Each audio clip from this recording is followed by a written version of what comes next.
ಇದು ಬಹಳ ವೆರೈಟೀಸ್. ಇಷ್ಟು ವೆರೈಟೀಸ್ ಅಂದ್ರೆ ಒಂದ್ ಸೆಷನ್ ಸಾಕಾಗಲ್ಲ. ಒಂದ್ 2-3 ಸೆಷನ್ ಕೊಡ್ಬೇಕು.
ಇದು ಯಾವ ಕ್ಯಾಟ್ರಿಂಗ್ ಅಂತ ವಿ.ಪಿ ಕ್ಯಾಟರ್ಸ್ ಅಂತ ಹೇಳಿದ್ರು.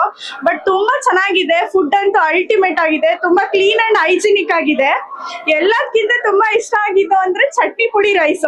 ಸಕ್ಕದಾಗಿತ್ತು ಚಟ್ನಿ ಪುಡಿ ರೈಸ್. ಫುಲ್ ಆಂಧ್ರ ಸ್ಟೈಲ್ ಅಲ್ಲಿ ಇತ್ತು. ಪಾನಿಪುರಿ ಆಗಿರ್ಬೋದು, ಫುಲ್ ಎಲ್ಲ ಹೈಜಿನಿಕ್ ಆಗಿದೆ. ತುಂಬಾ ಕ್ಲೀನ್ ಅಂಡ್ ಟೇಸ್ಟ್ ಅಂತೂ ಯಾವುದೇ ಇಟ್ರು ಬಾಯಲ್ಲಿ ಮೆಲ್ಟ್ ಆಗೋಗ್ತಾ ಇದೆ. ಸಕ್ಕದಾಗಿದೆ. ನೆಕ್ಸ್ಟ್ ಏನಾದ್ರು ಪ್ರಿಫರ್ ಮಾಡೋದಾದ್ರೆ ನಾನು ವಿ.ಬಿ ಕ್ಯಾಟರಿಂಗ್ಸ್ ಅವರಿಗೆ ಪ್ರಿಫರ್ ಮಾಡ್ತೀನಿ. Thank you so much.